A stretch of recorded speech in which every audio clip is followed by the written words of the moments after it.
Welcome to Dark Hunt, where shadows come alive and every story leads you into the unknown. Don't forget to subscribe.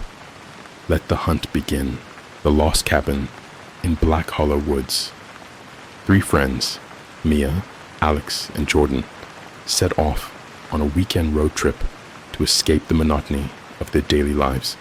The plan was simple: drive into the wilderness, find a remote cabin, and enjoy nature.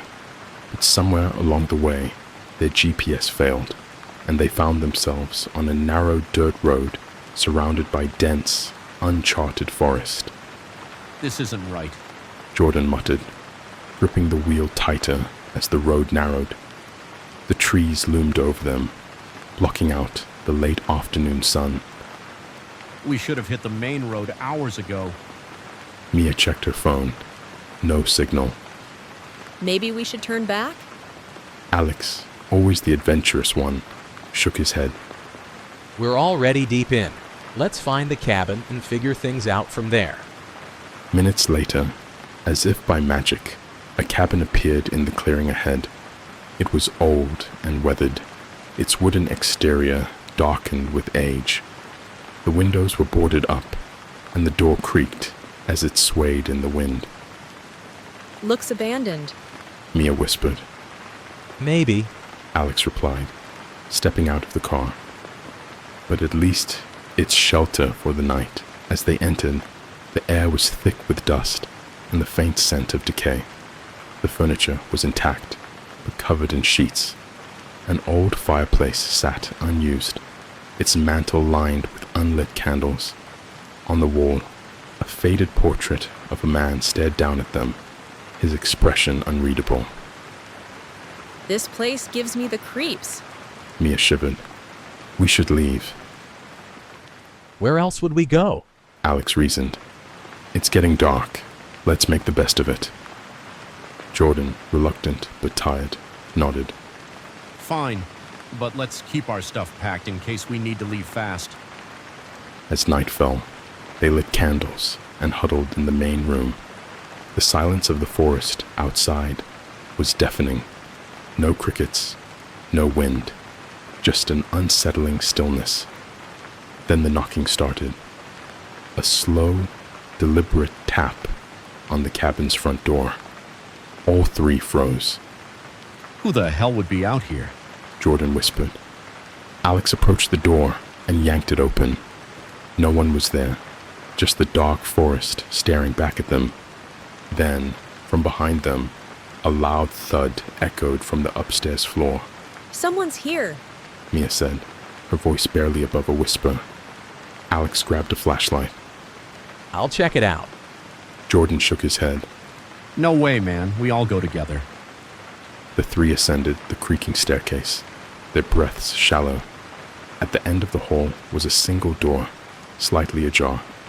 Inside was a bedroom untouched by time, an old bed, a rocking chair, and a mirror covered in dust. Then Mia gasped. Look! On the wall above the bed, carved into the wood, were the words, "Don't stay." Before they could react, the rocking chair moved, slowly at first, then violently. The mirror shattered, sending shards flying across the room. Jordan grabbed Mia's arm. We're leaving, now. They ran down the stairs, but the front door was no longer there. Where the door had been, there was now only a solid wall of wooden planks. No exit. This isn't possible. Alex muttered, pounding against the wood. It was right here.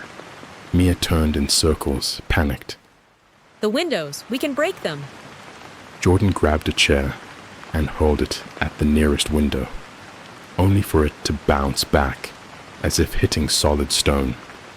Mia's breathing turned ragged. The house. It's changing. The whispers began then, soft, like wind through the trees. But the voices were wrong, distorted, layered on top of each other.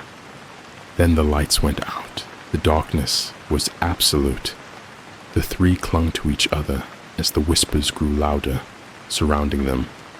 Then, in the pitch black, Alex saw them. Eyes.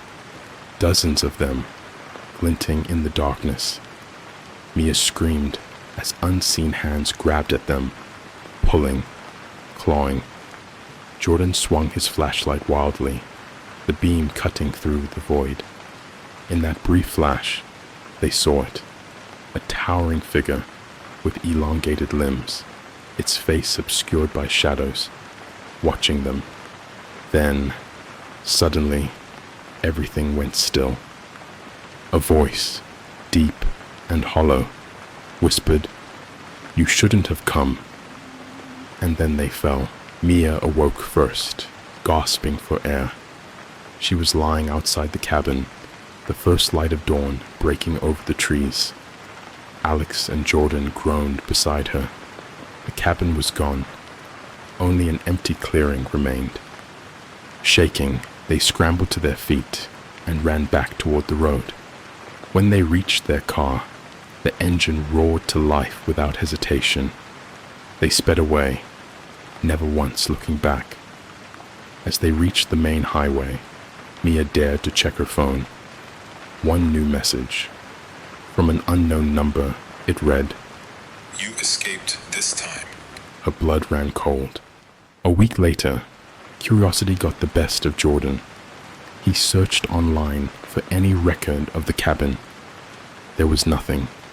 No mention of an old house in Black Hollow Woods. No history of disappearances. But in a forgotten forum thread, he found a single post from years ago. If you see the cabin, turn around. It only appears to those it chooses. And if you enter, you may never leave. Jordan slammed his laptop shut, his hands shaking, but deep down, he knew the truth. The cabin wasn't gone. It was waiting for its next visitors. The end.